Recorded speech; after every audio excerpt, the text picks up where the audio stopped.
Monday musings. The special because of multiple reasons. One is like, we are collaborating with the Delhi Management Association.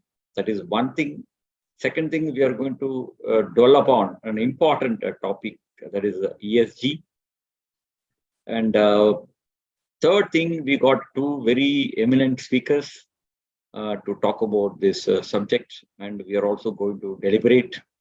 I think we have to definitely clarify our doubts on this, because I think you would have heard us talking informally, like the relevance, why the corporates need this, even it may be a compulsion or one that customers may insist for this, etc., etc.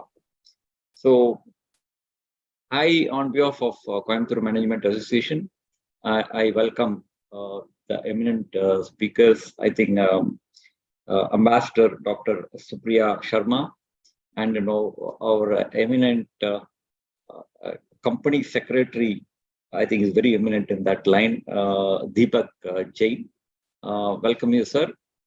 And I also welcome our office bearers of Coimbatore Management Association. Hope somebody might have joined from Delhi also. Special welcome to them.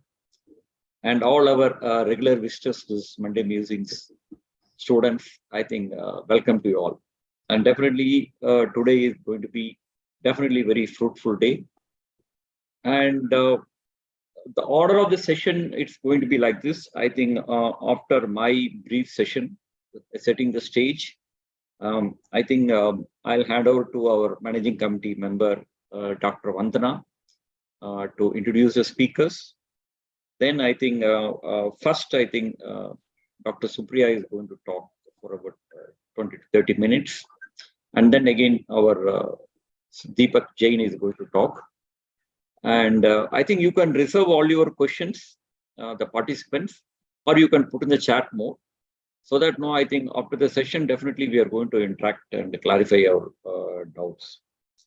And after this session, probably I'll just close it by summing up the key takeaways and with a formal vote of thanks. This is the part. Briefly, I just thought like, this ESG, you all might know it is environmental and social and governance. Nowadays, earlier it was a very strategic term. We used to talk only in a very strategic sense. Now it has become a sort of, practicing and compelling factors nowadays. And I also read somewhere, that goal of ESG is to encourage businesses to consider not only their financial success. I'm repeating, earlier the core focus was only, achieving some targets, figures, numbers, profit, etc. But now, besides that, we also have broader contribution to society and the planet. That's why, in fact, the topic we said, it is like environmental, social, corporate governance towards a sustainable world. I think that's the topic we decided. And the environment aspect, I think I'm not going to spend more time. The speakers are going to cover up the impact on the environment, carbon emission, etc. It all will be there. Social centers on companies' relation with the employees, customers, communities, all other stakeholders, and for related diversity, inclusion, etc. Governance part is companies' internal management structure and practices. In fact, I work for a non-banking finance company. I really feel the role of governance in our end to comply with the RBI norms, SEBI, etc., etc. And the strong governance ensures that a company is well managed, accountable, and operates with integrity. I think that's the thing I liked it. And the companies that score well on ESG criteria are generally viewed as most responsible and better positioned for long-term success. This is also another result of this ESG adoption. And last but not the least, as the world becomes more interconnected and the impacts of business activities become more pronounced, then ESG is becoming an essential framework, I can say even a warranted framework for shaping a more sustainable and equitable future. I think with these few words, I think I am welcoming all once again, especially our eminent speakers. Now, I hand over to Dr. Vandana for doing the introduction of the speakers. Over to Vandana. Very good evening to all of you, and thank you, Ravindran sir, for the opportunity. And I acknowledge Dr. Nityanandan sir's presence and all the CMA members, and welcome speakers. And it is a pleasure to introduce you. And as Ravindran sir said that Dr. Supriya will be the first speaker, let me introduce without wasting any more time. And I guess all the pre-introduction talk was, I was listening keenly, and most of the important things have been covered. So thank you, sir. Once again, Dr. Supriya Sharma is the Executive Director, Brain Glow, Strategy and Transformation Leader, Keynote Speaker, Sustainability Investor, Author, and a podcaster. Supriya is an award-winning business alchemist with a vision to illuminate the world with magical experiences. Her forte lies in strategizing and training to enrich the excellence culture in organizations across Africa, Asia, Europe, and North America, with a techno-commercial blend and of an aerospace engineer. I am alumnus, IOWA MBA, and a Swiss doctorate. She's a keynote speaker of global repute, author of 8 books, startup investor, host of CXO podcast, and convener of Business Transformation Conference. She's committed to driving youth empowerment programs and finds rejuvenation, golfing, and shooting. That's really an amazing and very interesting profile. And her awards and honors and skills go on.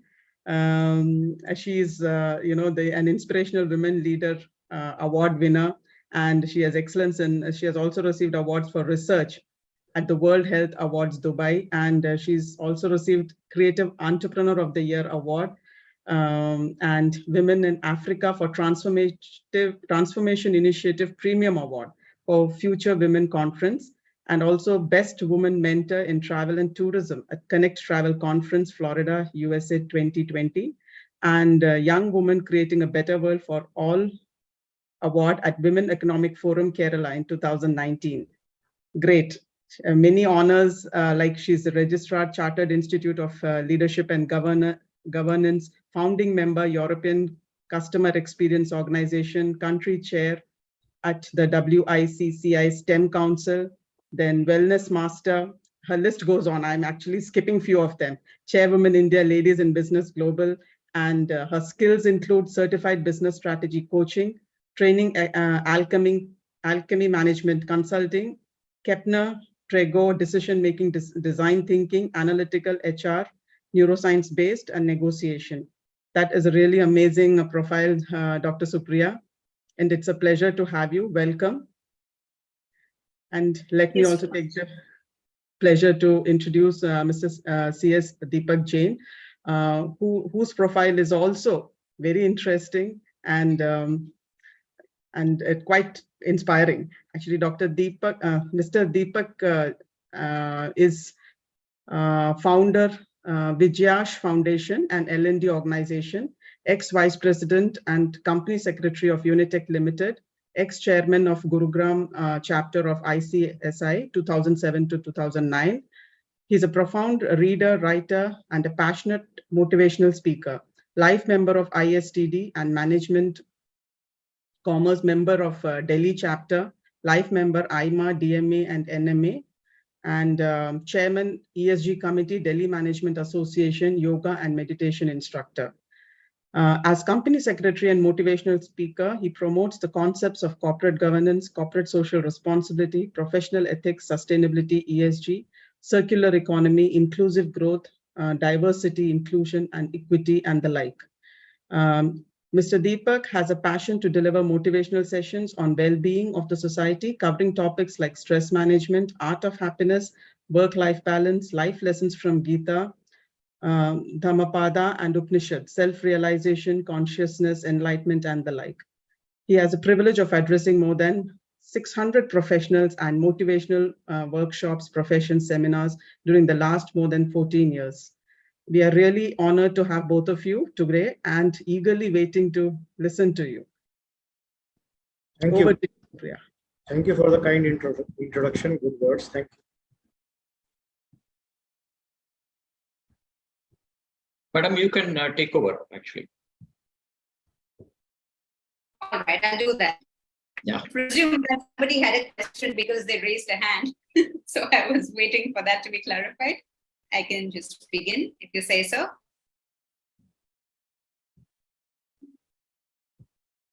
Yes, doctor, please go ahead. So while I am beginning to share my screen, I request you to please cooperate in the sense that if you believe that I'm going too fast or too slow, please do let me know. And on the other hand, if there is any other issue you feel with my presentation, or you believe that the experience can be bettered in a certain way, please do not wait till the end, because then we will have no time for improvement. We want this experience to be a better one and a memorable one, so we can take forward at least one of the points that we might like to implement in our daily lives. Therefore, in a nutshell, if by any chance you believe that the experience of my presentation today can be improved, please do not wait till the end and do let me have your feedback right then and there. All right, I'll begin sharing my screen. So here it is.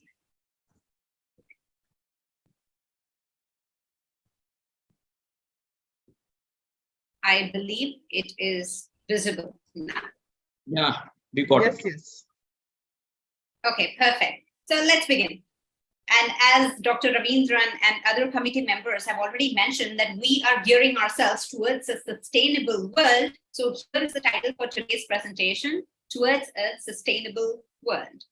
And this is a picture which partly signifies as to what is going around in the world in the present day. Forest fires, floods, earthquakes, wars, whatnot. Probably when you open your news channel as you go home in the evening, or nowadays we have mobile phones and we keep on scrolling through the news the entire day, all we see is Germany is flooded, US air, certain parts of India, specifically the northern parts of India, are having untimely rains. And whereas Delhi in specific has been dry for almost last 1 month, there has been hardly any rain during the monsoon season. We know it is the climate change. We understand it is the global warming, but are we doing something from our end in order to mitigate these challenges? The greatest threat to our planet today, in the present day, is the belief that someone else will come from some other planet or the moon as our Chandrayaan lands on the 23rd, 6:04 p.m. So probably they might bring in someone from the moon to save our planet. Is that the idea? I am certain that we, as responsible citizens, are not waiting for someone else. However, at the same time, it is imperative for us to ask ourselves, what is it that we are doing? What is our small contribution as an individual towards saving the planet? Because we... No, please go ahead. Yeah, okay. It's not just the future generations which are going to be impacted, because some of us here, I do understand we have all responsible citizens, but yes, different kinds of people, different mindsets. And at times when we are so bogged down by own responsibilities at work and in the personal life, we do start thinking, oh no, how does it matter to us? We are going to live here for another 40, 50 years and then we are gone.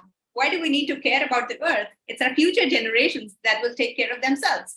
That is a thought that pops up in our mind at times, which is all right. It is being human. However, we are already seeing the implications of our actions, not only our actions, but the actions of people who have survived before us. And therefore, again, it becomes compulsory, I would say. I would like to use the word mandatory for us to think how our actions in the daily course can impact the planet Earth. And there is one big disclaimer that I would like to make before we even go ahead with the session. If there is anyone here who is of the opinion or belief that how does it make a difference I'm just an individual. My small contribution is too small compared to the 8 billion people across the world. So if I do good, it's not going to make a difference if my neighbor is not going good. That is a problem in a way. And all problems have solutions. Therefore, the solution becomes, in fact, instead of going through the entire presentation, I'm summarizing it in the first place here itself, that let's do what we can do. Let's do our part and rest will take care of itself, because we will become the role models for people around us. They might not follow us in the first place. They might show resistance. They might mock at us, at our actions, at our thoughts when we talk about sustainability or a sustainable living or doing something different from the way we've lived our life for years. We may face all that. However, there's nothing stopping us if our vision is very clear as to what is it that we want to do for planet Earth. What is the kind of scenic beauty, or what is the kind of world, what you see is scenic beauty here, but in the world in general, as I talk, what is the kind of world that we want to create for us to live in? Because Peter Drucker says that the best way, rather the only way to predict the future is to create it. With no offense to the astrologists, but yes, our actions are going to deliver the results today or tomorrow or a few years from now. Therefore, the best way for us to know how we are going to live 20 years from now or 5 years from now is for us to create it, to take the actions that we want to take, actions in alignment with the results that we want to see. So here is one question that I would like to start with. I do understand this question might seem very school-like, because sustainability is what we started studying in school, probably in grade 5 or grade 6. And that's when the definition of sustainability was introduced to us. So this might sound very school-like. Still, I would like to know from your point of view, what does the term sustainable mean? So please feel free to pop in your responses in the chat box, whether it is option A, the implementation of eco-friendly technologies, or it's option B, a balance between meeting today's needs with those of the future, or it is the use of alternative energies. What is it that sustainability means to you?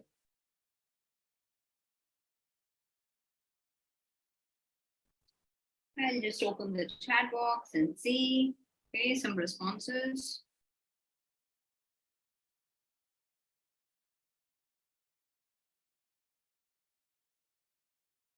Yeah, just like in your CAT exams, we have always had these options, where we believe all the options are correct. Yes. So all 3 options seem correct. However, there is one best option that decides whether we are going to qualify the exam or not. So the answer to this one here, most precisely, although all are correct, sustainability does incorporate all of these measures. However, the best response to the word sustainable, the term sustainable is, it means we are creating a balance between meeting today's needs with those of the future. So the way we are utilizing our resources today must not compromise the ability of the future generations to meet their own needs. That's what we understand by the word sustainable. And using alternative energies or using green technologies falls under that particular umbrella. However, whenever we talk about sustainability, we say we don't want to compromise on the ability of the future generations to meet their own needs. And at the same time, we don't also want to compromise on the way we live life. So what would be the best balance? And then comes the term called sustainability. And very soon we will be deciphering, which we already know. So everything that we are discussing today, it's just a reminder of what has existed in our minds for years and years. But even Pepsi and Coca-Cola have to do their advertisements if they have to stay alive in the minds of their customers. Even though we've been drinking Pepsis and Coca-Colas since the time we were born, right? It's the same goes for sustainability. We know everything, but we need to remind ourselves. So sustainability protects our environment, it strengthens our economy, it improves our health, and at the same time builds social equity. Now, this is not a very exhaustive list of what all it can do. These are just some of the points which sustainability takes care of. Am I still connected? Yes, ma'am. Okay, perfect. Please go Because ahead. suddenly I stopped seeing the pictures which were coming on the side of my screen. So I was like, whether am I still connected or not? Okay. We are very much here. We are very much here. Perfect. So that's what has been going on Zoom for the past 3-4 years, right? We go on speaking and suddenly we realize, oh, we've lost connection. Hence. Coming back to sustainability. Sustainability is not just greenwashing. So please bear this in mind, that doing green camps, as in posting pictures on Instagram, planting trees or planting saplings, is certainly a great thing to do, but that is not alone what we call sustainability. It is a very small fraction of sustainability. So the greenwashing that has been going around for green offices, green homes, green clothes, green everything, that greenwashing does not imply that we are sustainable in our living. So let's remember this. Sustainability has other colors too. What kind of colors are incorporated there? There are blues and there are purples other than greens, and even yellows and blacks and browns. All the colors are included. So as Dr. Ravindran mentioned during our informal conversation, that sustainability as a term is not alone. It's just the umbrella which covers 3 of the pillars. And those 3 pillars are by the name of environmental pillar, the social pillar, and the governance pillar. So we all very well understand the environmental part of it, that we got to switch off the electricity when we're moving out of the room. We got to plant trees. We need to take care of our greenhouse emissions. Climate risk needs to be mitigated. We should be using renewable fuels. Electric cars are a great opportunity to be bought. Water needs to be saved, etc. All that falls under the environmental pillar of sustainability. But what needs to be noted, especially by the students who are attending today's session, my dear friends, sustainability is not just the environmental pillar.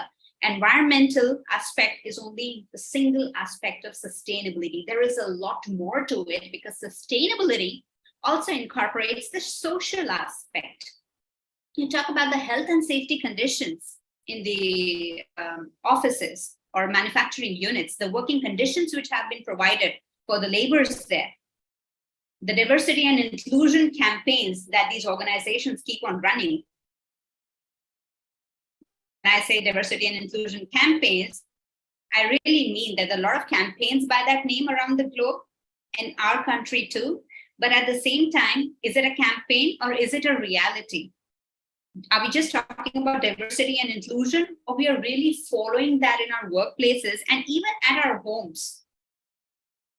This itself could be a decision for hours and hours together, that we could go about discussing and debating how well are we doing with the social aspect. But what I wish that you understand, specifically again, the students and the youngsters and the youth who are attending today's session, that environment is not the only pillar. We have a social pillar too. So if something is not going right in a particular community, that also falls under sustainability. If there are communal riots anywhere in the country or across the globe, that also falls under sustainability.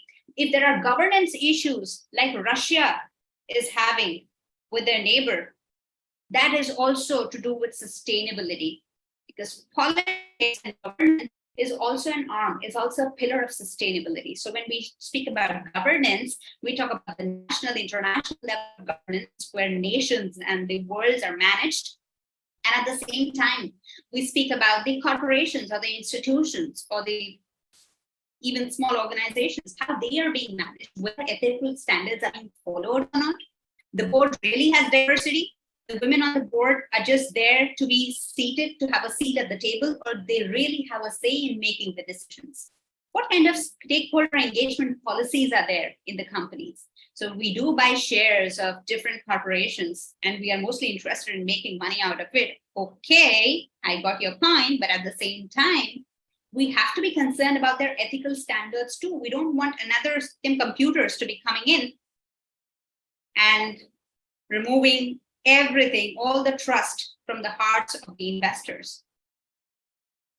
Therefore, today, one point to be taken away again is that sustainability is not just greenwashing. It's not just to do with the environment.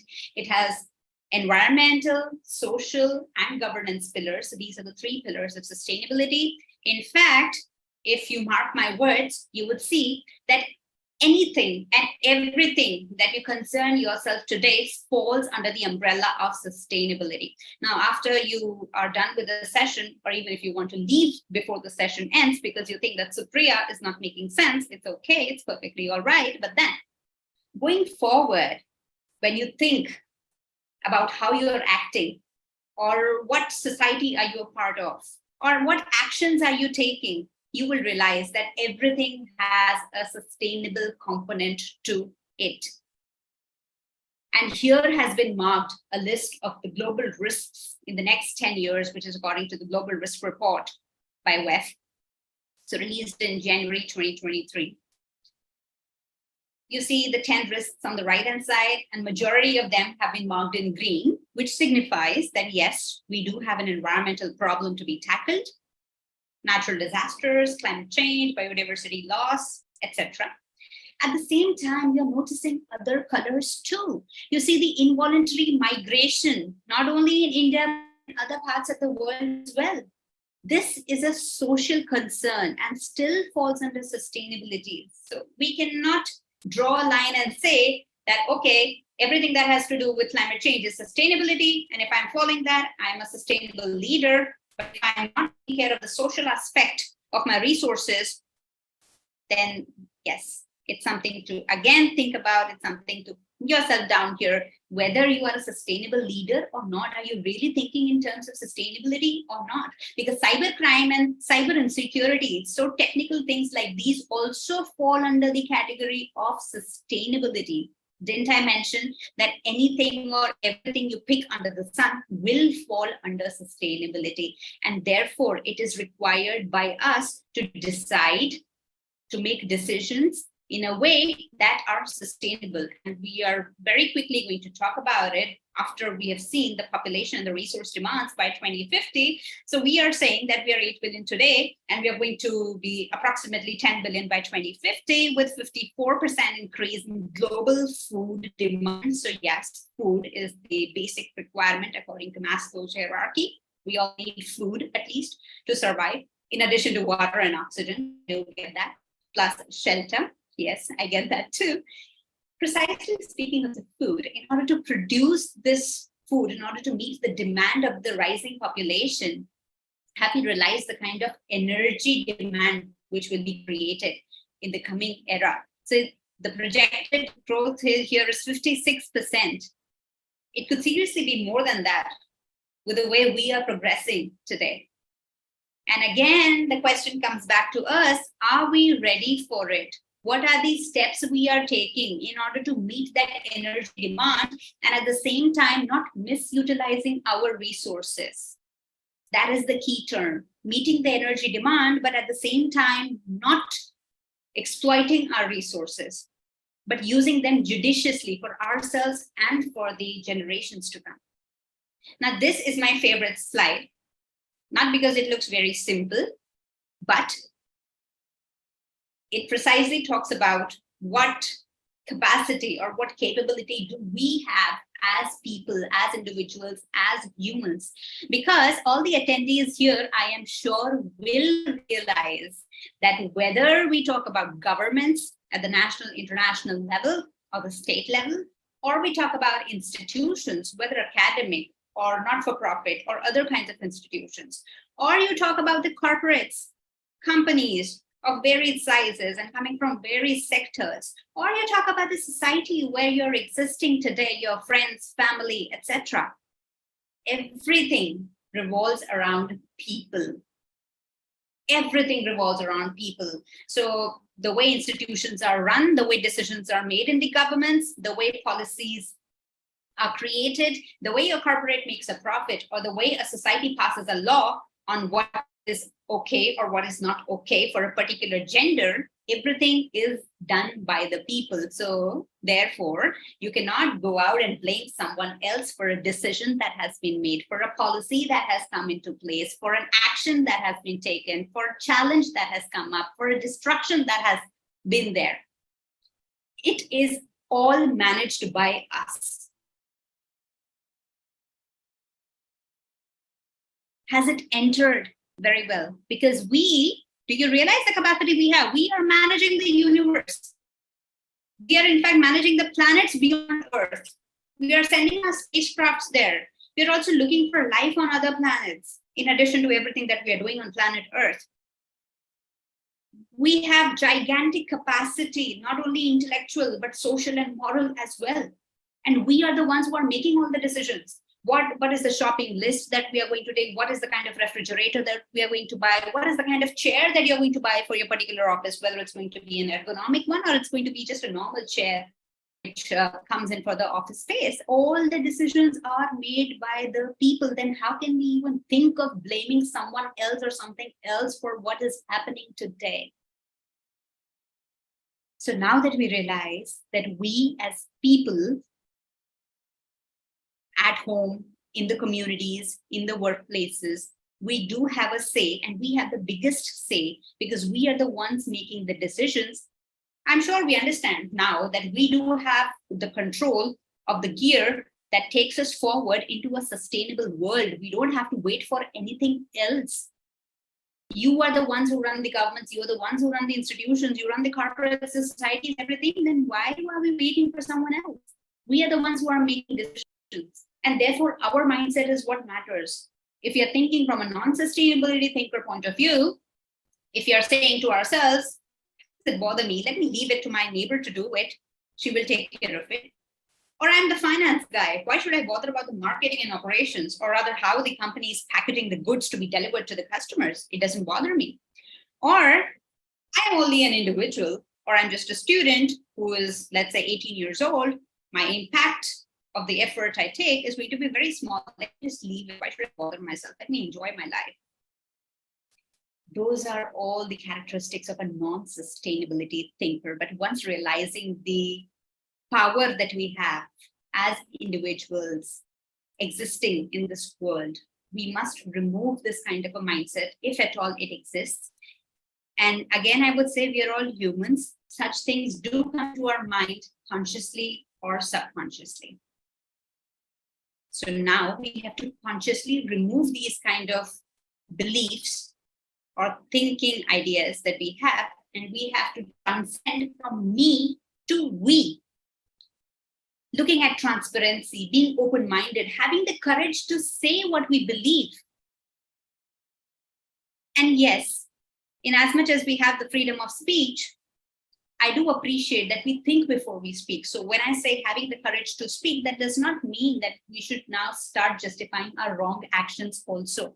Before having the courage to speak, we need to have the courage to think as to what is right and is wrong, not only for us, but for the people around us. We are all leaders in some way or the other, wherever we are.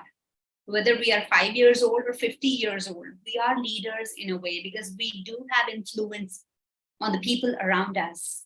Even if we are not the managing directors of organizations, we are again leaders because people around us are watching us and following us. What we are doing is being noticed. And therefore, an enlightened self-interest, which thinks about sustainability, which thinks about how my decision is going to have an impact on the people around me, matters. So tomorrow, if I as a student decide or come up with an idea that it would be nice if my college allows us to submit only the soft copy assignments instead of having to write the assignments and submitting them on paper, I should have the courage to discuss that idea with the concerned individuals, or at least with my friends first, so we together can form a conscience and come up with the courage to speak with the authorities in the institution. So that is the kind of courage I'm talking about. If you believe that you have some new ideas or good ideas that could help the world, please do not keep quiet. because it's a long-term orientation that matters. We are not making decisions in the short term. I mentioned earlier, you will face resistance. People will not like your idea. The one common statement you will always hear is, listen, we've been doing this way for years, and now you cannot just come and change it. This is what you will hear most often. Please don't be discouraged by it, as long as you know that your idea does make a difference to the world. So if I decide that it's the month of October and I do not need to use an air conditioner when my guest comes in, it's okay. It's not because I want to save money or I want to save on the electricity bill that I'm not using the air conditioner. It's because I don't need it. And therefore, why should I put on my air conditioner if my guest comes in? Unless my guest is uncomfortable with the heat, if that's the kind of temperature in your place. In the north, generally, Octobers are, so we don't use air conditioners, except at times for, just showing that we are interested in paying a good amount of electricity bill and we can afford that. And therefore, we want to use air conditioners even in the month of December. That is not sustainable. That is not thinking about the world around us.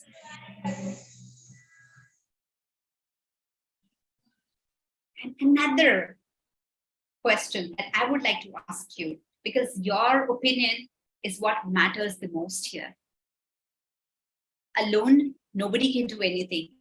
It is together that we will make a difference. And therefore, I want to understand from your perspective, why is it that you believe that awareness for sustainable development is relevant? Options are, number one, it enhances career prospects. Number two, it promotes better understanding about the environment. Or number three, it empowers individuals to reflect on their own actions. Which one do you believe makes sense about the relevance of sustainable development? I'm hearing, or rather I'm reading a lot of C's. No doubt, it will enhance your career prospects. Because yes, another skill or another trait that the recruiters are now looking for is sustainability mindset. And as a career option, it's a great thing to do, no doubt about it. And once you are aware about sustainable development, you do have better understanding about the environment. But again, which is the best option, if you are concerned about the awareness for sustainable development, you as individuals are empowered to reflect on your own actions. That is the idea. Didn't I say that we make over 35,000 decisions each day? And those decisions start from the time we get up in the morning. So what is it that I want to have for breakfast today? What is it that I want to wear to the office? Should I use my car A or car B, etc.? Over 35,000 decisions that we make in a day. And just think about it. If we start thinking consciously, even for 35 decisions that we make in a day, forget 35,000 decisions. If you are consciously able to think about 35 decisions you make in a day, what is it that I want you to think of? To think about how your decision has an impact on the people around you. If we are able to think that way, I am sure nobody stops us from having a better place to live in. Many of the corporations have already realized. In fact, 70% of them believe that in spite of doing everything, meeting the regulatory compliance and talking about sustainability and climate action and mitigating climate change in their offices, talking about the green points is not enough. There is a lot more that needs to be done. So I do understand, I appreciate that you may already be doing a lot to do with sustainability at your homes and in the workplaces. However, we can always do more. There's always scope for improvement, because the rate at which the damage is being done requires a greater volume of action from all of us. So we as consumers, we've all heard of this brand called Zara, especially again, the youngsters in the room.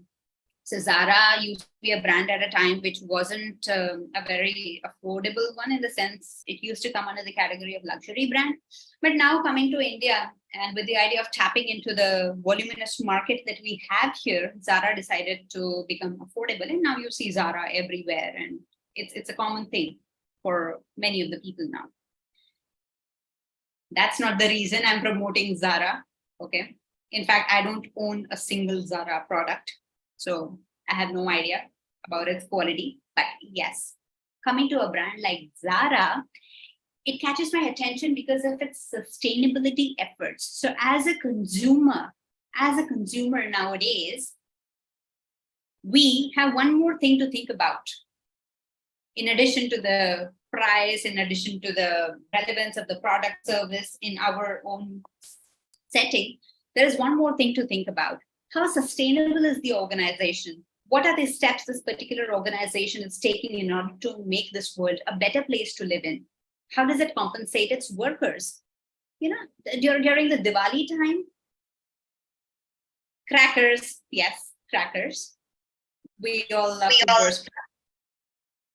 At the same time, we also realize the kind of pollution, in addition to the noise pollution that it creates. But we don't stop. Many of us, we don't stop. We may reduce the bursting of crackers, but we don't stop. Why is it that we can't stop? Okay, you don't want to think about the pollution, fine, that's an environmental concern, but at least you are a human being. You can think about the social concern, the kind of environment, the working conditions of the people who work in these cracker factories, the kind of treatment that is being rendered to these workers or the laborers. Have we thought about that? We are all humans, we all have a heart, we feel, right? So even if we don't think about the environment, forget about the environment, we think about what is happening to the other person. How is the other person being treated? Are they being ill-treated? At least if you think of that, you would stop using crackers, if not for the pollution. So coming back to a brand like Zara. So Zara in 2022, they decided to go on renewable energy, 100%. So all their operations are on 100% renewable energy. In 2023, they said they're going to stop the use of plastic bags for any of their customers, which is not just Zara. Many of the companies and brands have done that already. And now 2025, you know, Zara decides to come up with a fabric which is 100% recyclable, 100% recyclable fabric. So as a customer, it is very relevant for me to go with a brand that is thinking of the environment, because this brand is going to improve my life, not just my lifestyle. Zara is only an example. This is not a promotional activity. It's only an example. And there are multiple brands which are catering to such initiatives. Adidas being another one. So Adidas has a Prime Blue and the Parlay series, which uses the plastic collected from the ocean. So 300,000 tons of plastic put into the ocean. And Adidas is one of the brands, again, just one of the brands which is creating shoes out of that ocean recycled plastic. So instead of going a normal shoe, can I go for this particular kind of a shoe? Why not? Because around the world, the organizations and the corporates are coming together to come up with a climate pledge. Me at an individual level at least can make some buying decisions. It's just an example. Buying decisions are only one example of what we can do. Because that also forms a part of the climate pledge. So companies are coming together and they're saying we are going to be on net zero. Okay, boss, net zero. I like the word. But then we can't stop our operations and we can't stop all our manufacturing and sit at home, not producing any products, not delivering any services. How will we survive in that matter?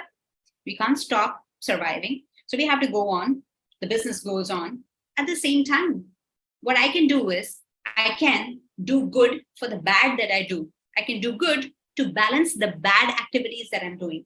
All the carbon emissions and my company or my organization is producing, or me as an individual is producing, I can always mitigate that. So plus and minus together, I get a net zero. That's what organizations are looking at. And we as individuals can also look at that in detail. So that was mostly about environment. This particular slide in a nutshell talks about the social aspect of it. So diversity, bringing in people from various cultures and religions and nationalities and genders. Equity, making them feel that they are getting the same response and the privileges. Not only in the workplaces, again, I would say it starts at home. So in as much as we say today that a girl child and a boy child is treated the same in a family, it may not be the same in all the families. It may be same for you and for me, that we at home, we treat all our children as equals, but it may not be the same across all the families in the world, specifically in our country, where female genocide is still so prevalent. This is only one example. Gender equality or the equity related to gender is not the only equity. It comes in other forms as well, in the workplaces, the salaries, the benefits, the perks, etc. Plus the inclusion. So in as much as we are bringing in from people from all across the world and we are giving them a seat at the table, do they feel included? Do they really have a voice? Do they have power? Do they have a say in the organizational culture? Because if that is taken care of, even the governance aspect will take care of itself. Because the way the organizations run, you think it does not bother us? It does. So tomorrow, if I go to the supermarket and if I buy a wheat flour, we all use wheat flour or we all use rice. If I start making decisions, not just based on the price or not just based on the taste or not just based on how long a brand has existed, if I start making decisions on how that organization is being governed, first of all, I need to be aware. It all starts with awareness. It all starts with enhancing the horizon in which I operate. So I have information about how the organization is being governed. At least I can take care of that. If not, I have a say in how really these organizations are being governed. But ultimately, as customers also, once you stop using a particular product, the company goes back and they start researching why this particular product is not doing great anymore. And then they realize what are the governance issues they're having or what are the changes they need to make. So as customers, again, we have a very, very powerful voice. And on the other hand, we have leaders, we have professionals here. You are making decisions in the corporates every day. Expect ethical decision making from you, which does not just think about the short-term benefits, but the longer-term impact. Because today you are in position, today you are the managing director, today you are the CEO, today you are the general manager. After 5 years, after 10 years, someone else will take that place. And then they will start from there. At the same time, they will talk about what you've done so far for the organization. So it's not just one seat or one position or one hot seat, as we might say it. It has a longer term impact. It has a contribution because people talk about your work for hundreds and hundreds of years to come. Leave about talking. We are not just here for reputation, although again, it's being human and we all want fame and reputation taken care of. Yeah. However, everything boils down to what is the impact that our decisions are having. If we are in a leadership position, what is the decision that we are making sitting in that boardroom? Are we taking care of all the employees in the organization when we are making that decision, or we're just thinking from the promoter's point of view, just about the profits? Those are the kind of examples in the governance, because the winners of the future are going to be the companies who are embracing sustainability as a business opportunity, not just as a matter of compliance, because it indeed is a business opportunity. And this is one of the examples of organizations. Yeah, that's me in that yellow jacket. That's me. And Will is the CEO of one of the organizations that I have had a chance to work with on my consulting project by the name Amore Fork Italia. And why this picture comes up here is because this is an example of how certain organizations are seeing opportunity, business opportunity in sustainability. They're not just seeing it as a compliance. So this organization is based in Italy, and it manufactures corks for the wine bottles. And these corks are single use. So once a bottle is opened, the cork goes to the dustbin. But this organization decided to collect the corks back from the customers, the used corks. And instead of just sending them to the landfills, these corks are sent to another processing unit where they are recycled. Rather, upcycled is a better word. They are upcycled in order to make furniture, like you see on the left side of the screen. So these bar stools, or in fact, they can be used at home also. These are made from the used corks or from the upcycled corks. So something that was supposed to go in landfill is now entering our drawing room or our living room, and in fact, beautifying it. A perfect example of circular economy. We as organizations, as homes, as families that we run, we certainly can take some or the other actions which think about not what we are doing today, but what is the impact that it is having in the future generations to come. And why do we need to act now? Taking care of everything that I have said, even if it has just entered from one ear and exited from another one, please listen to me carefully now. All our actions that we do in the present date, I'm not just talking about your action, my action, I'm talking about our action in total as the world, as the globe. We are producing 50 billion tons of greenhouse gases. 50 billion tons of greenhouse gases, all right? So if not thought of today, certainly the world is going to be haywire, as we are already seeing some of the consequences.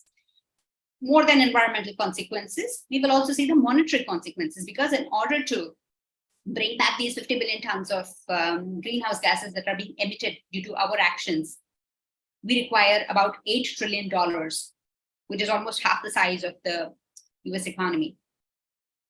Do we have all that money? Really, do we? When there are certain people in front of our eyes who do not even get 2 square meals a day, people who are not able to afford clean water, no education, no shelter to live. Do we have all that money to waste on the greenhouse gases that are being emitted? So why not stop emitting those greenhouse gases? You can't stop that, I know. I understand that. That's the practical aspect of it. But we can always reduce our greenhouse emissions. So if I am going from Delhi to Coimbatore, why do I need to have a stopover in Chennai? I can directly take a flight from Delhi to Coimbatore. That will reduce my carbon footprints. Instead of using a lot of non-vegetarian food in my diet, I understand it's a lifestyle choice, and we all have the right to choose what we want to eat. That's perfectly all right.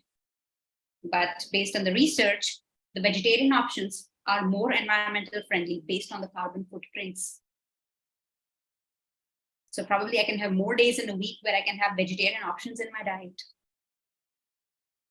And a lot more that can be done.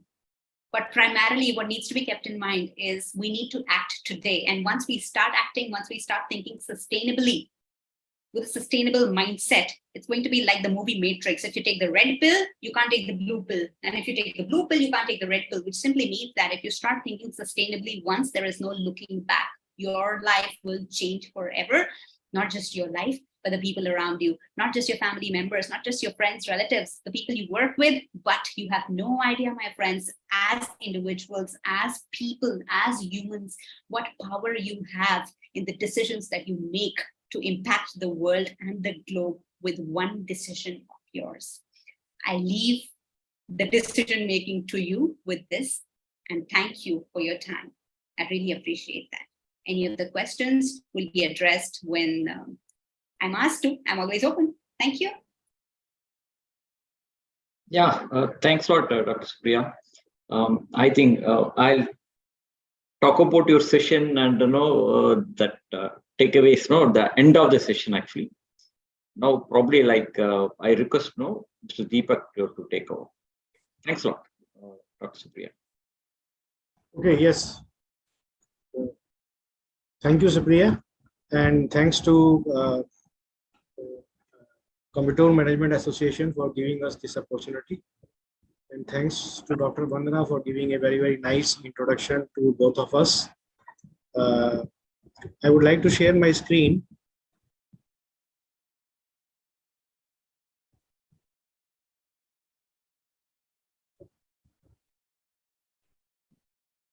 While I am sharing the screen, it says host disabled participant screen sharing.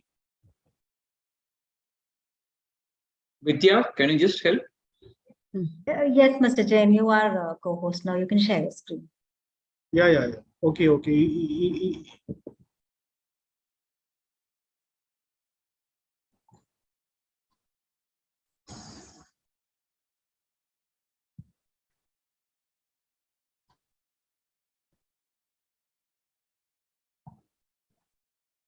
Yes, we got your screen.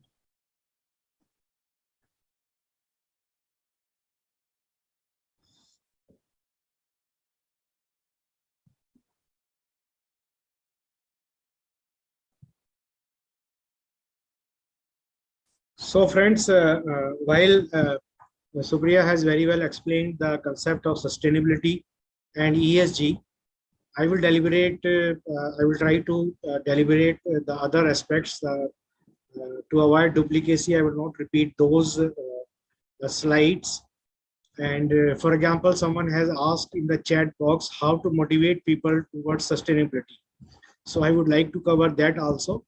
And then, for example, since I qualified the course of company secretary since last 30, before 30 years, the government has been introducing various concepts, various provisions under Companies Act towards good governance, and now ESG also good governance.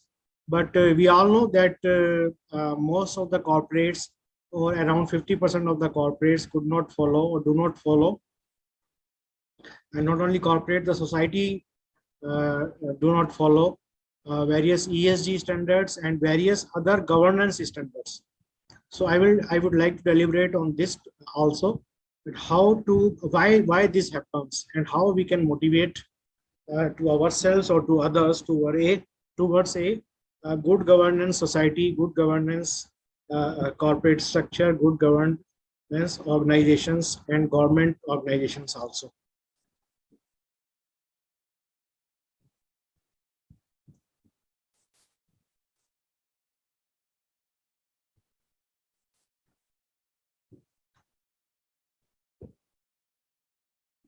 So a little bit about Delhi Management Association. More than 60 years old organization. In fact, Delhi DMA was formed before AMA was formed, but later on it became affiliated to AMA. Same case So like in the month of pardon? Same case like ours. I think we also formed before AMA. Okay, okay. Let us be proud of that. Okay. So in the month of January, when this new committee took over, we formed an ESG committee, because for the last we all know, because for the last 3-4 years, ESG concept has assumed importance. So we have around 18 members in the ESG committee. They are all the members are few of the top ESG professionals working in different organizations. The committee gave me the responsibility to spearhead the DMA management committee gave me the responsibility to take ahead this DMA ESG committee. So friends, ESG, Supriya has already explained very aptly the concept of ESG, environment, social and governance. If I touch the technical aspects, like the provisions, the statutory provisions, so Securities and Exchange Board of India, SEBI, it mandated at present the top 1,000 companies in India, listed companies in India, to include a report on ESG in their balance sheet annual report each year.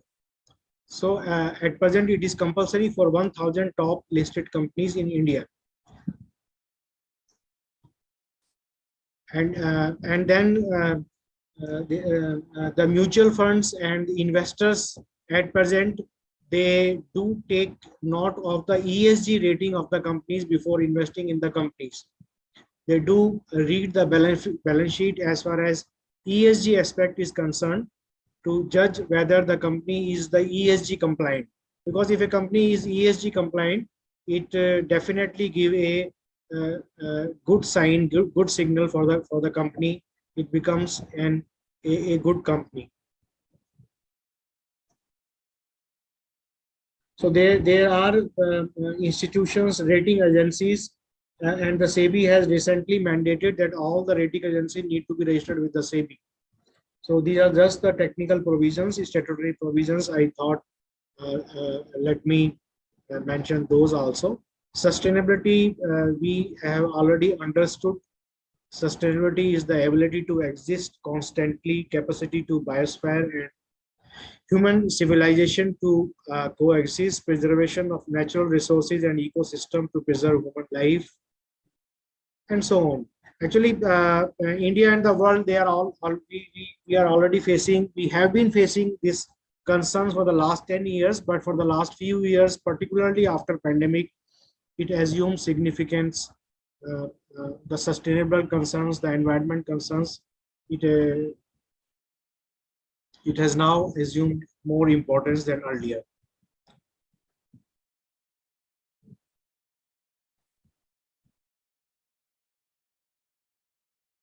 So as a habit, we normally consume more what we require. We all know. So by doing these awareness sessions, we try to persuade the others and to ourselves also that we need to conserve the resources. So climate crisis, my dear friends, India and the world, we are all facing climate crisis. We have already seen through various news that how India and the world is suffering this year. India has seen the worst situation, excessive rainfall. Himachal Pradesh, we have seen Himachal Pradesh, how it has suffered this year. I was reading more than 70 people have already died in Himachal, and in Uttarakhand, the figure is around 15. The landslides, the rainfall, flood, it is already creating havoc. It is all resulted from our unconscious steps have been resulting in all the catastrophe. And the world is facing the heat waves. We all know. I was reading in Canada and the US.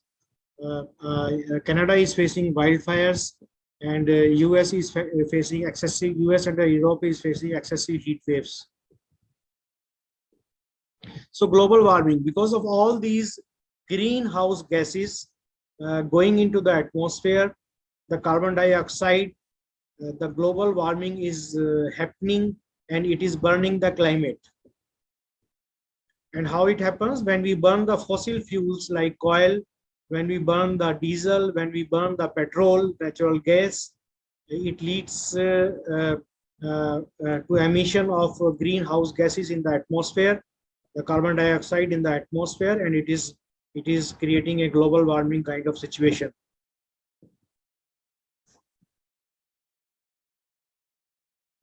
So the temperature is rising because of this global warming, and I will explain the rising in temperature, how it is badly affecting us.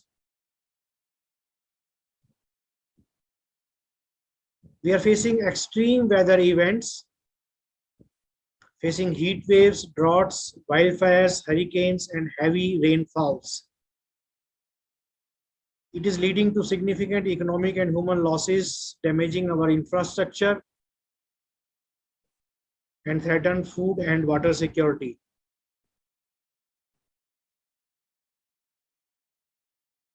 Our oceans are rising, sea level is rising. As per one estimate, because of this global warming, the sea levels could rise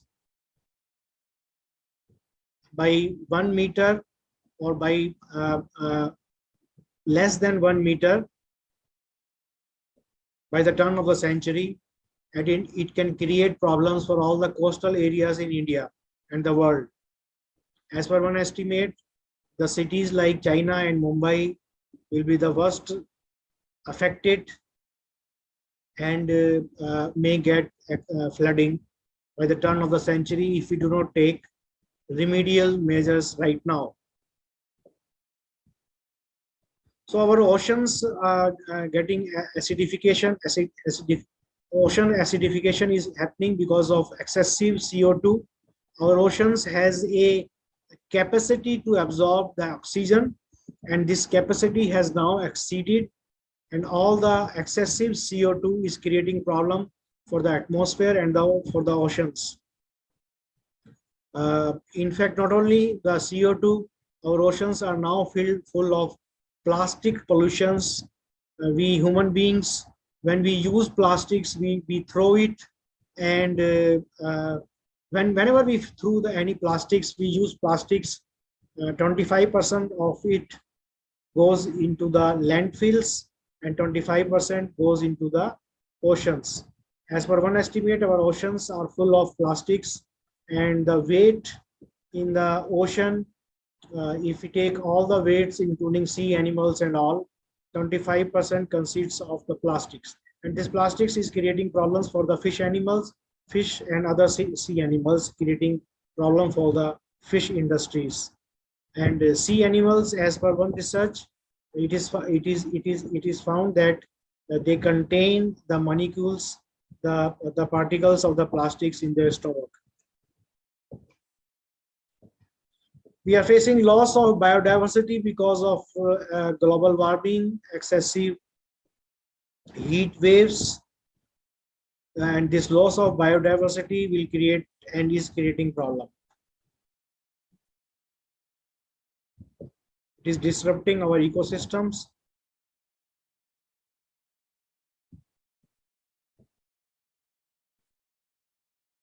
So friends, we need to mitigate the effect of climate crisis by taking steps by taking steps to reduce the emissions of greenhouse gases in the atmosphere through transitioning to renewable energy, improve energy efficiency, and adopting sustainable practices.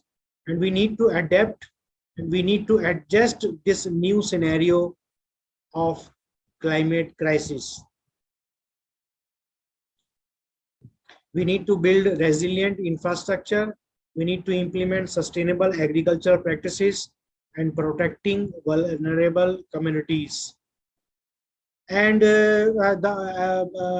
we all know that the government and the international forums, they are all taking steps. In fact, in 2015, we signed one Paris Agreement, wherein each and every country has signed the agreement.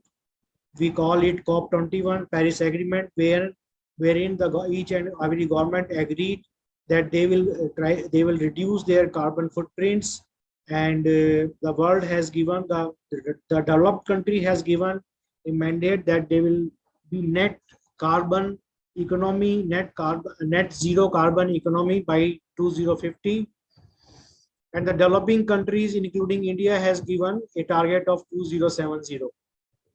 That by 2070, we will be a net zero carbon country, economies. So we all need to take climate change measures.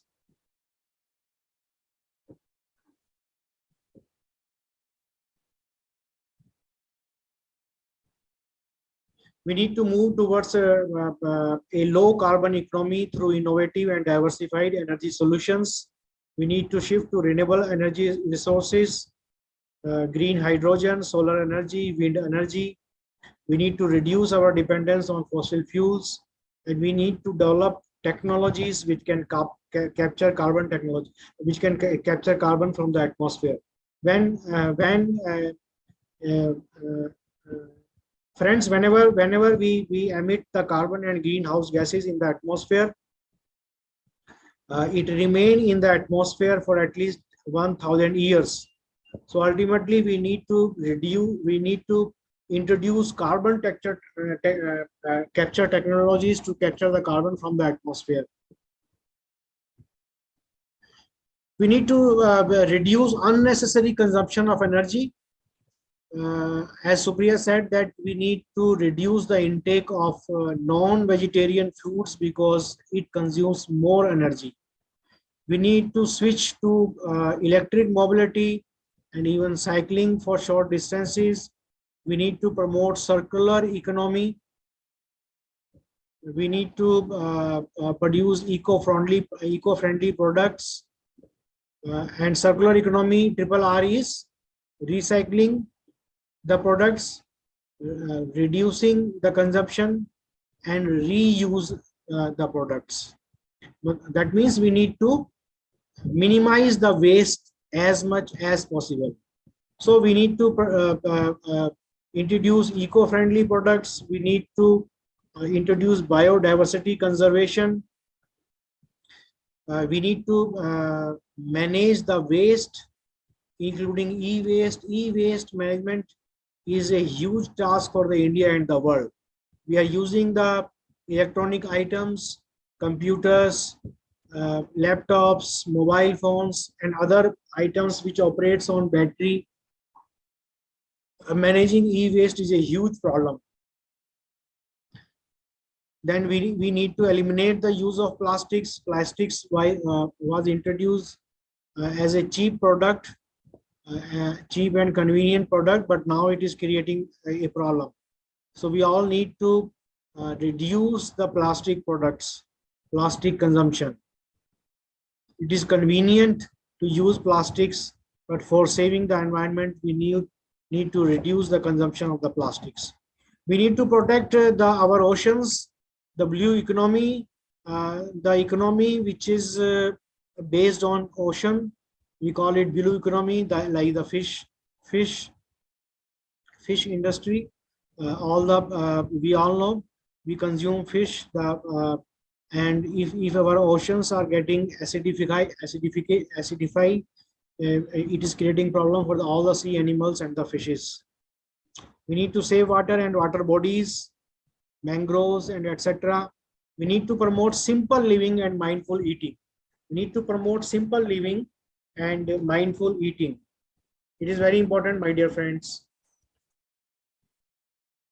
So while we understand the concern of sustainability, the concern of climate crisis, the concern of global warming, I promote that we should start living a conscious life.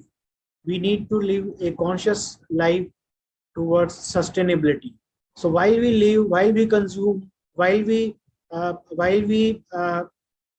live a professional life, a commercial life, a personal life, we need to be careful, conscious of our steps. We need to be environmental conscious now towards climate change, towards pollution, and towards loss of biodiversity. We need to be mindful of our eating habits. We need to consume organic foods, seasonal food, and plant-based foods. Minimize food waste. And we were talking about non-vegetarian food. So now there are a lot of companies in India and abroad. They are producing plant-based non-vegetarian food. It is primarily based off soya products and other like products. So we need to consume, responsible consumption need to be introduced. So we are all aware about sustainable development goals, and the SDG number 12 talks about the responsible consumption.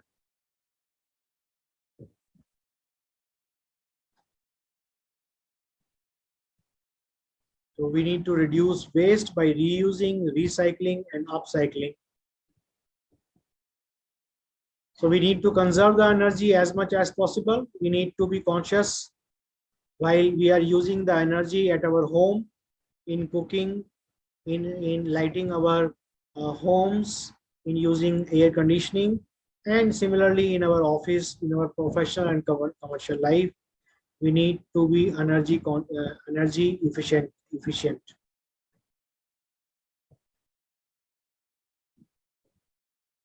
We need to minimize and we need to simplify. We need to minimize the consumption, and we need to introduce simplicity in our life. The materialistic consumption needs to be avoided, not because we to save money, but because to save the environment. Now the concern is not money, but it is a bigger concern of our environment, our climate, our natural resources, our nature. And we need to include the community. If you are taking this session, and I know there are more than 150 participants, So we need to involve the community also, which cannot attend webinars and seminars. We need to include them also in promoting sustainability. And we need to take care of our personal growth and well-being.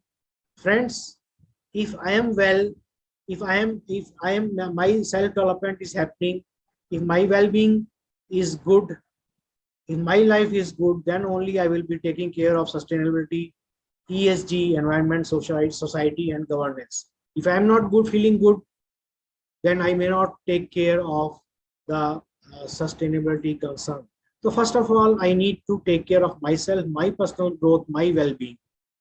Take care of yourself, develop yourself, improve yourself,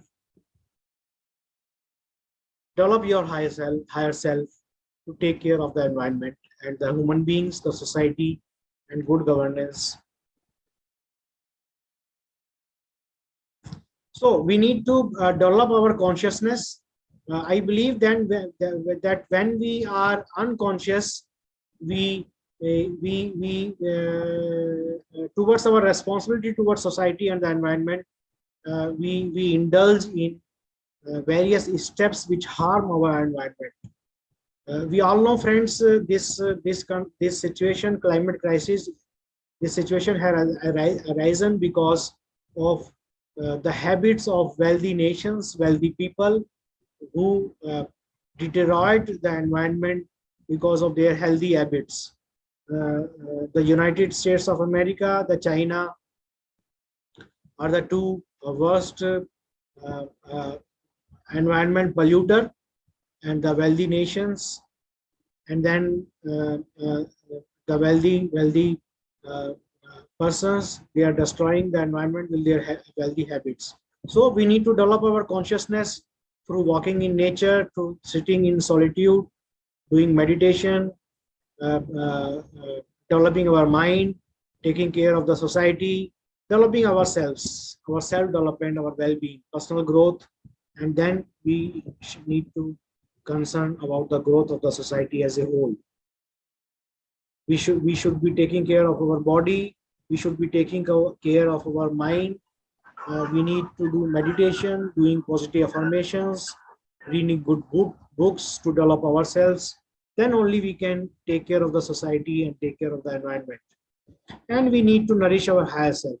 When my higher self is developed, when my consciousness is developed, higher consciousness is developed, then only I take care of the environment and the other members. When my higher self is not developed, I don't bother much about the society, about the environment. So I need to develop my consciousness and need to develop a reverence for the society, for the other human beings. Reverence is a respect. Reverence word is higher than respect. It is a spiritual word.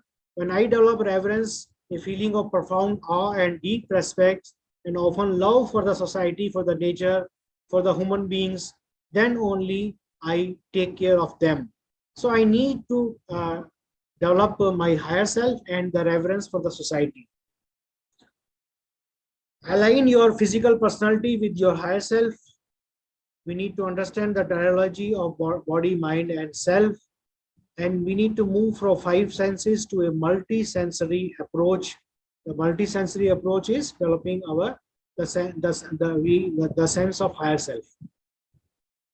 When our body is fit, our conscious level is fit. हमारा conscious level अच्छा रहता है जब body अच्छी रहती है, fit रहती है. जब body fit नहीं है तो conscious level down हो जाता है, and we are unconscious towards other and the society. Similarly, when we have good emotions of love, compassion, kindness, humanity, wisdom, happiness, and joy, our conscious level is up. And when we have emotions like anger, frustration, greed, jealousy, ego, resentment, regrets, our conscious level is low, and we do not bother about others, about society, about environment, about consciousness. So if our consciousness level is good, our higher self level is good. And if your consciousness level is low, we live a miserable life. Higher the consciousness level, the higher awareness towards our responsibility for others, for society, for nature, for society, for environment. So friends, our species have become arrogant and irresponsible towards Earth and the universe. We behave many times as we are unconscious.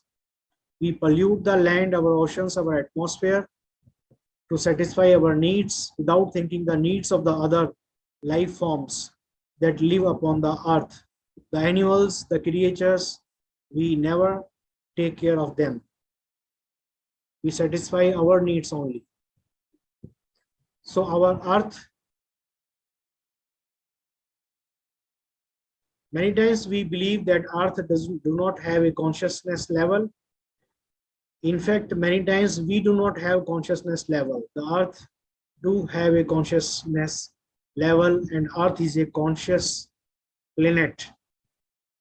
And universe and the earth, they all operate with a intelligence. That is why many times the earth and the universe and our nature, they take care of themselves. But now the human beings, they have exceeded their limits by destroying our earth, our planet, our resources. So it has become become difficult for the earth, for the universe and the planet to take care of themselves. So the humanity need to take care the steps so that this planet can survive. We need to develop a sense of reverence for the society, for the nature, for the animals, for the universe, for the ecosystem, for the cycles of life, for the life itself. The destruction of human life, planet life, animal life, and the planet would be considerably diminished if we develop a sense of reverence within our species.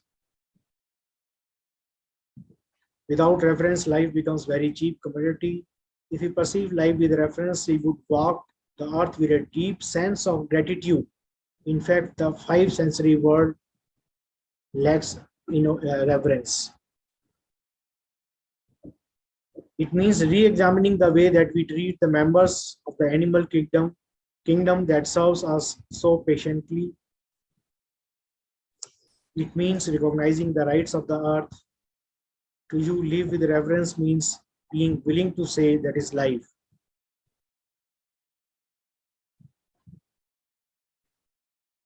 We must not destroy them. A reverent person cannot consider himself or herself superior to another person or to any other form of life, because the reverent person sees divinity in all forms of life. So when we consider ourselves superior to others, we do not take care of them. So if we develop reverence,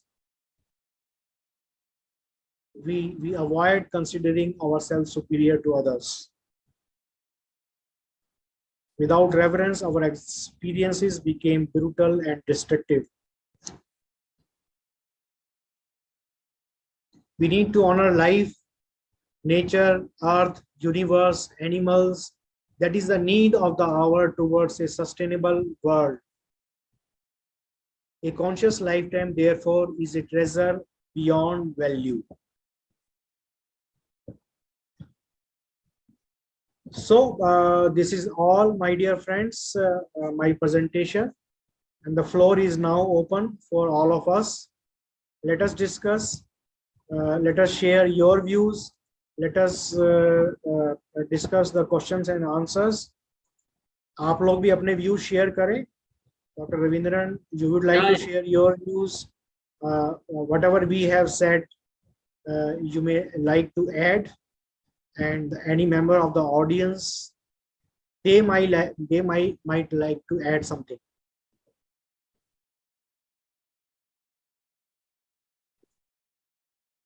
Thanks a lot, CS Deepak. I think I'll again consolidate my views now at the end of the session. Now I think the floor is open. Either you can put your questions in the chat box, or you can unmute and ask questions also. So I think there are 2 questions in the chat box. Can you read it, Vandana? Yeah, one is like, I think it is to Supriya, how to motivate the people who are doing sustainable activities in everyday life.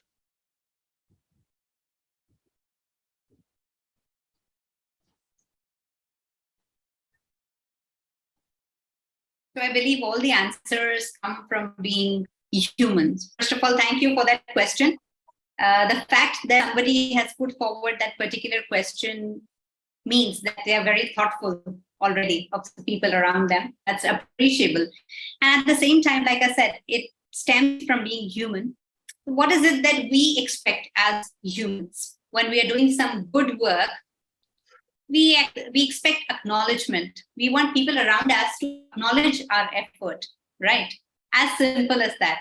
So if we notice that people around us are being sustainable in their living or in their choices, let's acknowledge them and let's appreciate them by joining hands with them and together making a difference to the society on the whole. First step is acknowledgement.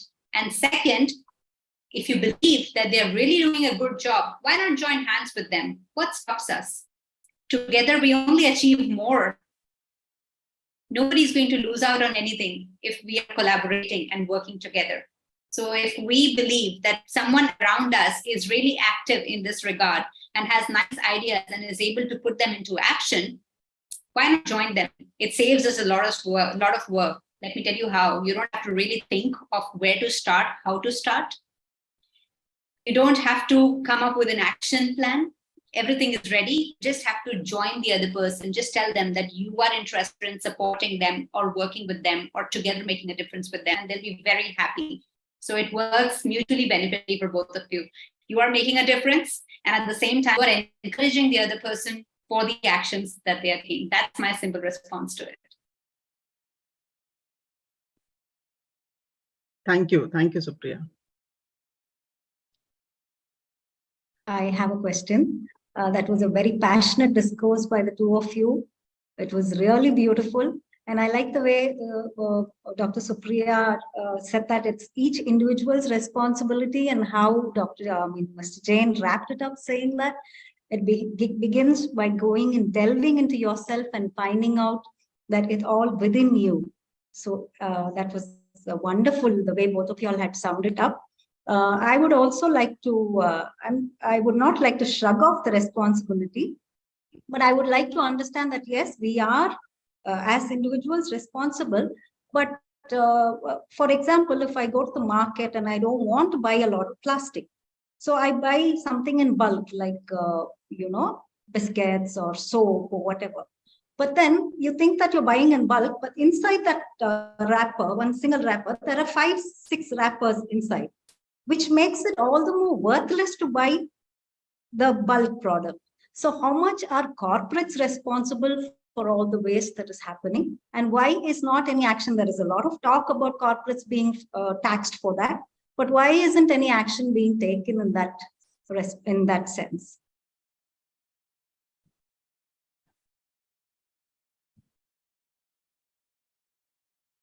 Maybe Dr. Supriya. Okay, I'll go. I thought Mr. Jain wanted to speak up. That's fine. Beautiful question. And again, a very thoughtful one, as to really you have the wish, or rather you are already implementing it in your lifestyle. So you gave the example of how we could buy things in bulk. And at the same time, it might not make an impact because the source from where the product is coming is not considering how the packaging can make a difference to the customer's choices and the environment also. So I again believe it may take a lot of time. The idea that I'm going to give, it may take a lot of time, and at the same time, it might discourage us in the beginning.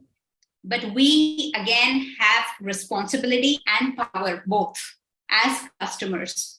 So if as a customer, I like to buy, let's say, the Parle G biscuits, and if I want to buy them in bulk, why not I provide a feedback to the organization? Not me alone, as a feedback might help, but if 10, 20, 50, in the time being, 1,000 people provide that feedback, I'm sure the organizations will act upon it.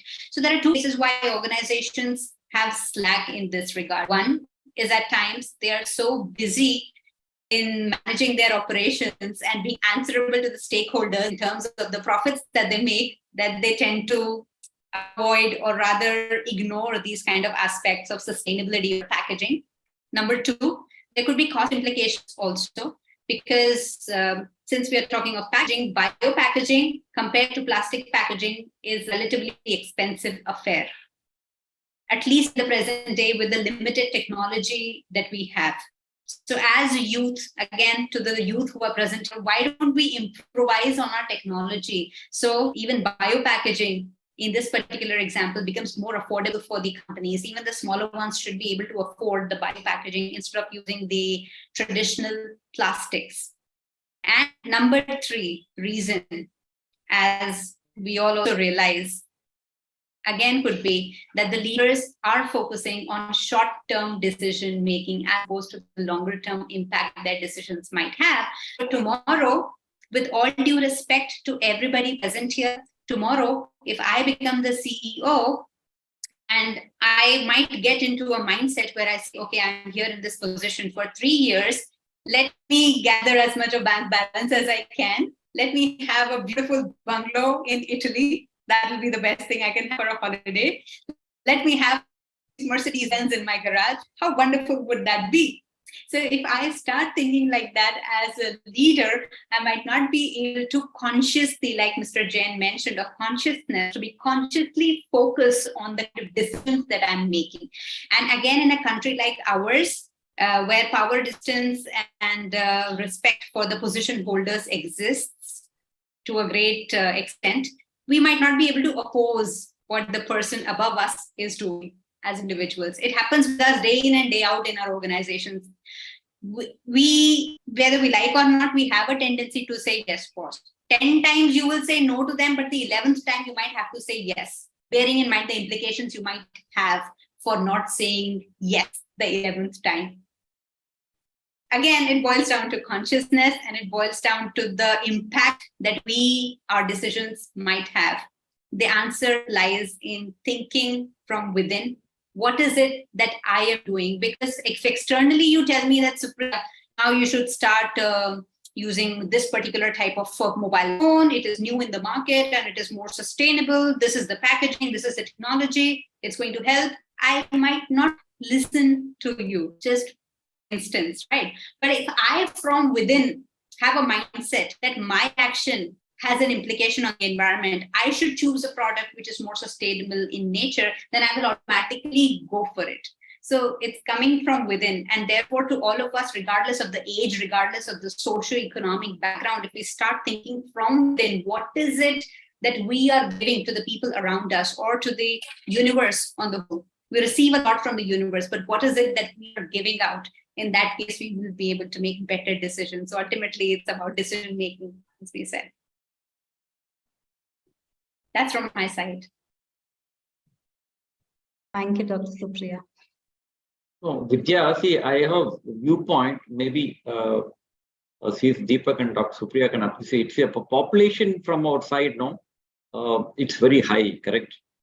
So, again, adoption of this, no, I think it will be gradual. And sometimes, like both of them mentioned, the awareness or consciousness to be well created, and it has to come from the practice, and they have to vow to adopt it. Then only, I think, especially plastic eradication, it's gradually happening. I'm seeing it. Many hotels, they are not giving, they are not allowing PET bottles. They started giving water bottles, like the old style water bottle, glass. Though they invest more, but they are doing it. I'm seeing most of the hotels, especially starting from bigger hotels. Nowadays, it's coming down. But it's all rooted well. Plastic part mode is rooted well, unless they're going to take strict measures and education and the self declaration they take and do it. It is very difficult. I think because India's population also is high. It will take time, but that's a question. In fact, I thought of asking again both the speakers. The awareness part, in fact, it has to be taken up from the school, actually. I think it's happening, but I'm not very sure it is seriously taken up from the school level. See, the participants, about maybe 70–80% of students here, they should also take that very seriously and provocate and the practice in their life. But the curriculum should be formed in the school level, maybe in the kindergarten level, like the children to be taught. A tap is leaky. I think there should be a position to go and close it. We are seeing a lot of videos on that and all. So from that level, the awareness is getting created. I think our approach or success will be quicker. This is my viewpoint. I think, what are your views, Dr. She's Deepak and Dr. Supriya. Yes, you're right. You're right. But in fact, I think good schools, they are taking care of this, making their children, their students aware of all these concerns. But of course, we need to include mandatorily in their curriculum, in the curriculum of the schools and the colleges. And this awareness level need to be spread from the school, colleges, professional institutions, and then all the organizations, corporate sector, government organizations, everywhere this need to be spread, spreaded as far as possible. In fact, we are doing this, DMA has taken this initiative, and you have agreed to do this webinar. But let me tell you, and Supriya also knows, that if we speak to 10 organizations, then one organization agrees for this webinar or this session, because everyone is busy in their other agenda, or they think of that what value it will create. Many people still they are not taking it seriously, including professionals. And I believe the awareness level at present is only to the extent of 20%. So the government, of course, government is taking initiative. In fact, in the G20 agenda, the 25% agenda is concentrated on the climate change. But even then, we need to spread it more aggressively, more consciously, and when we spread it, for example, when this government came in 2014, since then we understand that when the government came, they introduced the Swachh Abhiyan, and at present India is much cleaner than before 2014, because somehow in our consciousness level we have developed this habit that okay, we will avoid creating more waste and something like that. So let us all need we all need to create awareness as much as possible. Let us join hands wherever possible. DMA is joining hands with the various management associations, other training and development organizations. We are doing one conference in the month of September. We call it ESG, the way forward, and let us see how it get unfolded. Thank you. I think we'll take a cue from your chapter. No, definitely we'll also adopt a lot of things in our CMA. Because we appreciate your webinar. You have generated a lot of interest and more than 150 participants. I really appreciate it. Yeah. In fact, no, you see it on the jovial sense. Excuse me. Students. Sir, excuse me, sir. Yeah, please, go ahead. Yeah. This is S. Ramachandran from Sriram Kartik Polymers Private Limited, Coimbatore. Please go Actually, you have asked a good question, sir, and thanks for the speakers. They have delivered an excellent speech about this sustainability. Sir, actually, recently the government has initiated to develop some the sustainability progress in the schools. You told that LKG, UKG schools, they have started, and Sriram Kartik Polymers and Propel, they jointly developed some components in rubber components. And in fact, with the help of SSVM school, the corporation commissioner had come over there and they have initiated. The program is called as Piri Piri. I think you might be aware of that, sir. Yeah, Piri Piri, sir. Yes. we have developed some rubber components. So the main initiation is to separate the waste. So that initiation is already started, sir. This is for your information. Yeah. Great. Thanks, Ram sir, for pointing out that. But I am telling it is the curriculum to be built by the government. Even it has to be taken up from all schools. Because some schools, like private schools, I think I appreciate your point, but they have the real mentality to take it up. But government should take it up. I am representing the government. It should be taken up from all schools. Then, because again, I'm telling the Indian population and this sort of levels, then we can make that sustenance quickly. Thanks a lot, Ramchandran. I think I got it. Any other views and questions from the participants?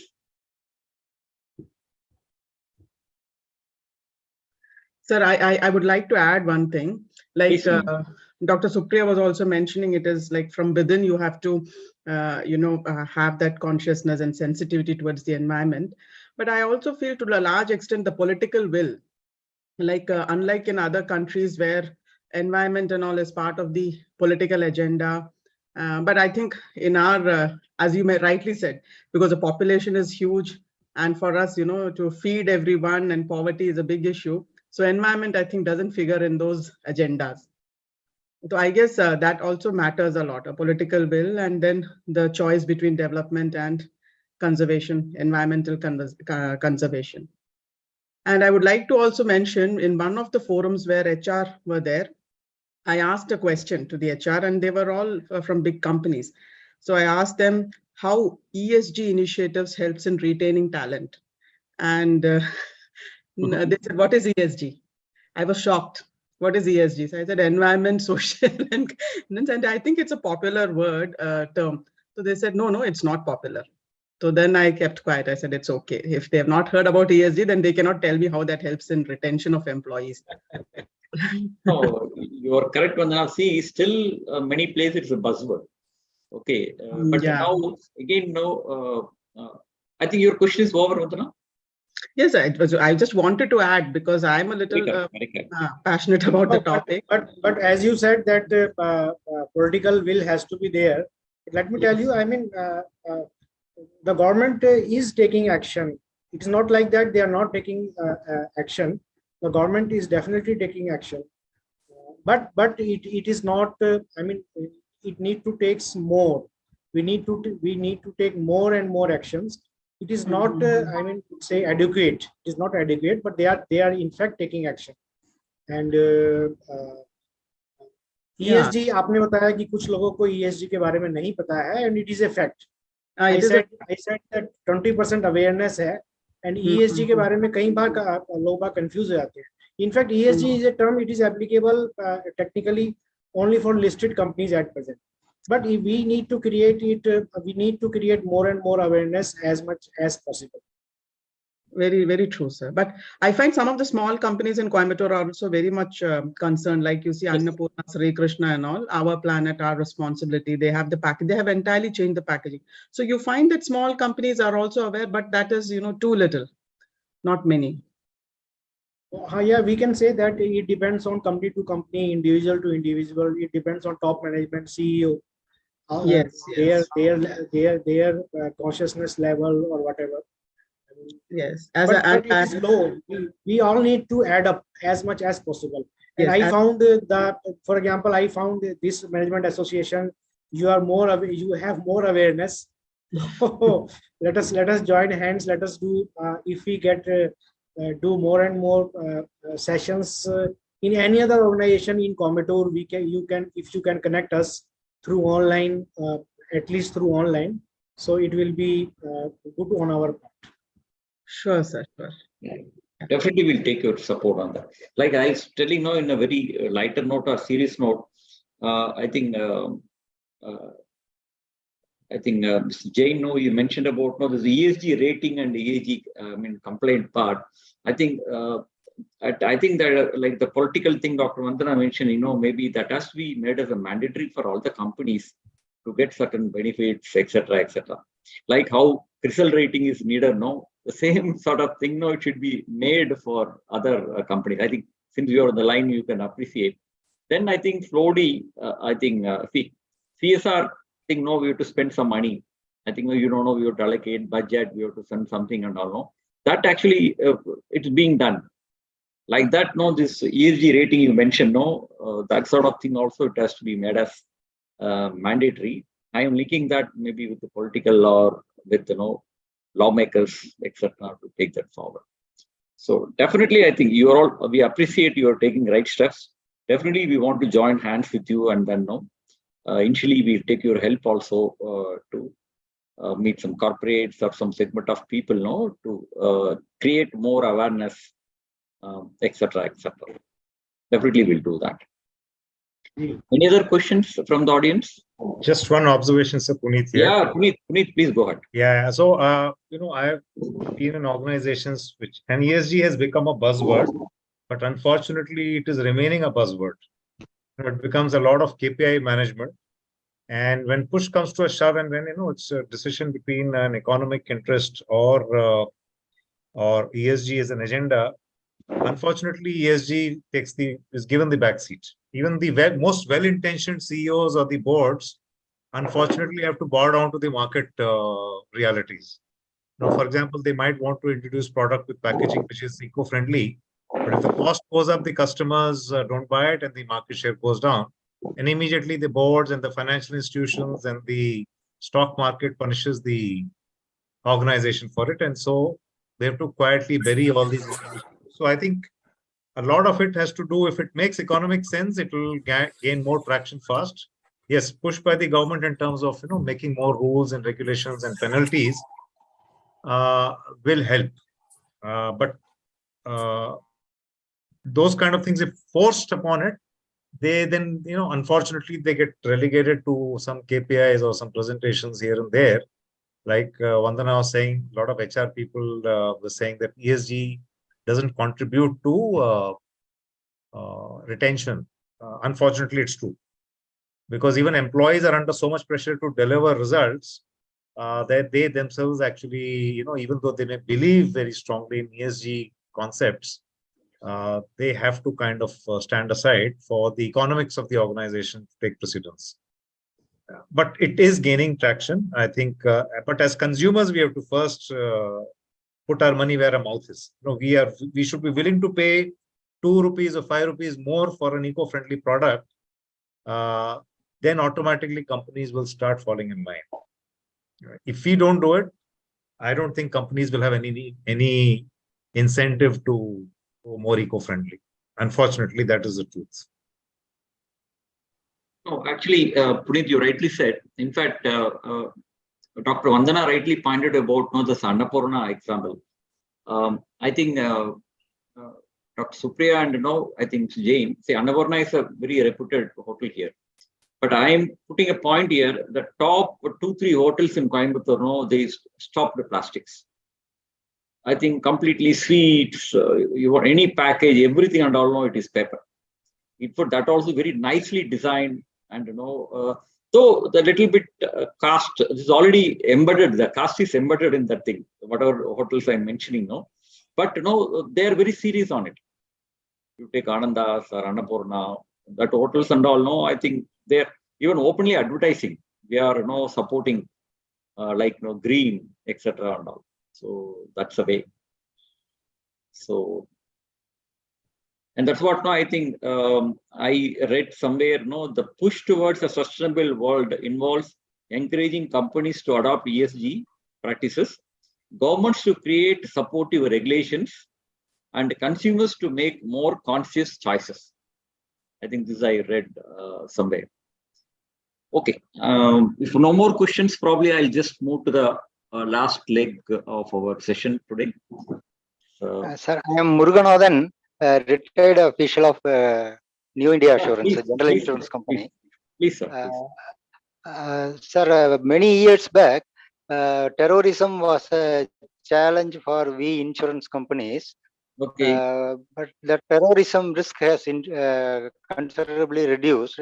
But in the last few years, the risk due to natural calamities has considerably increased, and it has become a challenge for us. Even in our country, covering all the crops against insurance has become difficult. And recently I read news in Australia, the insurance companies have increased the premium considerably for covering losses due to natural calamities. And some companies even avoid losses due to natural calamities, sir. Oh, okay. They avoid covering losses due to natural calamities. Okay. We see I think in Himachal Pradesh.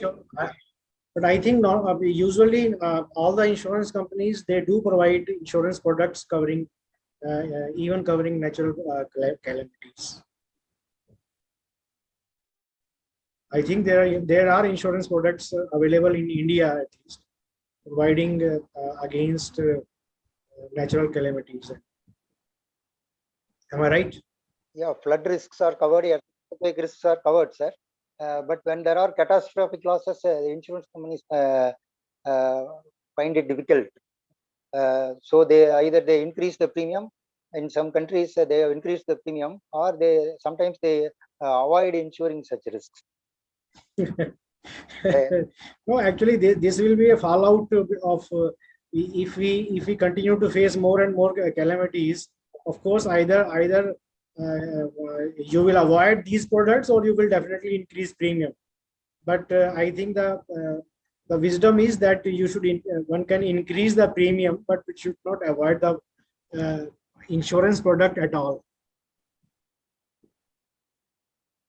True, actually, like the forest fire, etc., and all, now it has become common. I think near Hawaii now, one town got totally, I think, gone because for one town, small town near Hawaii, I think it's totally gone because of the fire. Yes. It is in US. Yeah, US.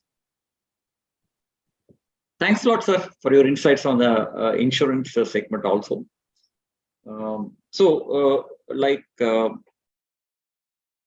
I'll just quickly summing up and finish it, because I had to do this because it's both the speakers were structured their presentation in a very nice manner.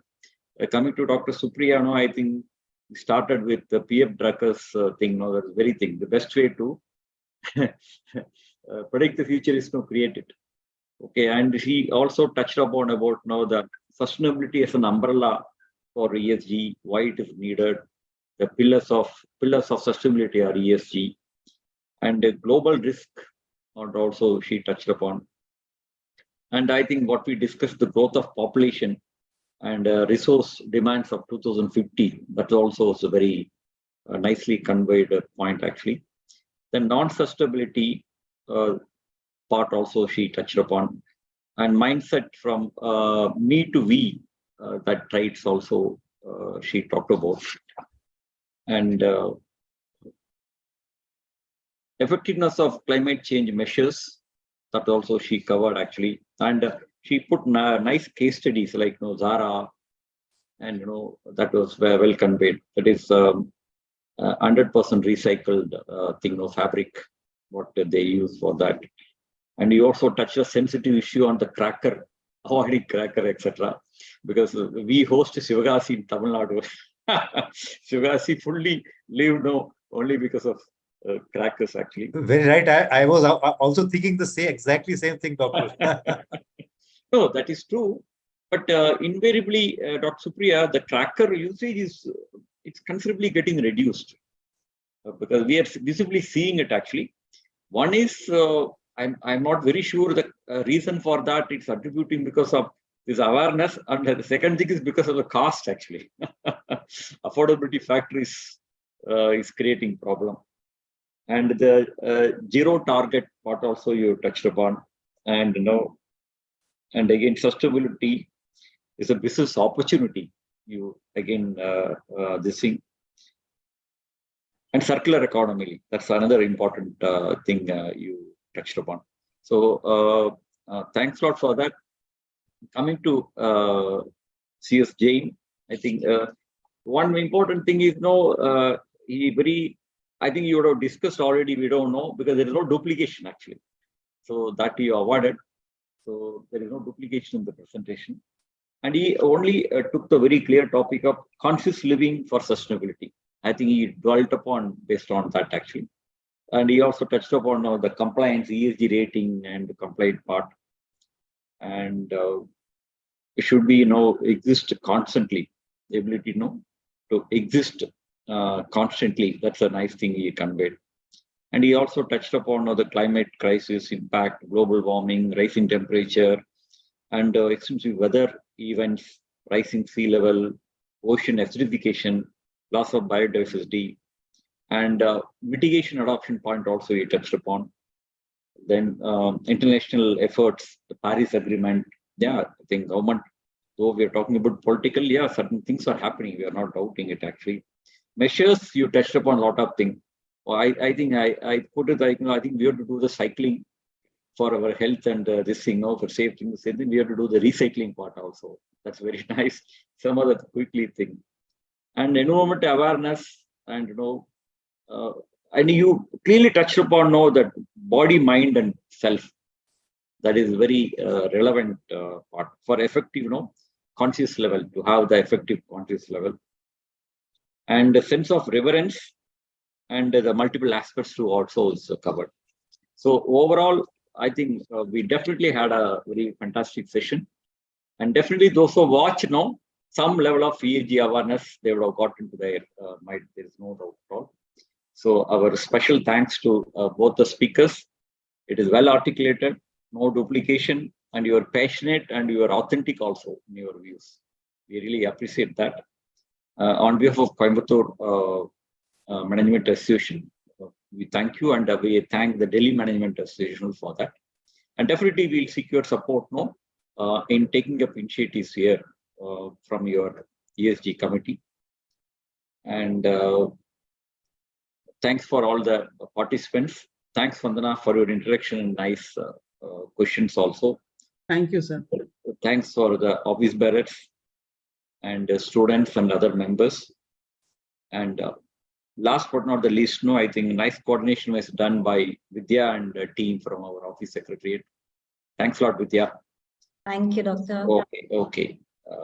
So it's a great event today. Thanks a lot once again. Thank you, sir. Thank you. Thanks Thank for you, giving sir. us this opportunity. Thank you, speakers. Thank you, sir. Thank you very much. Thank you. We'll definitely touch Thank you. base. Thanks, Dr. Supriya and Jain. Thank you. Thank you. Thank you, sir. Thank you so much. Thank you very much. And thanks to Kavita also. Yeah. Yes, Kavita. Thank you so Yeah, much. Yeah, correct. Yeah, thank you, sir. Thank you so much. Yeah. We can close this webinar. Thank you.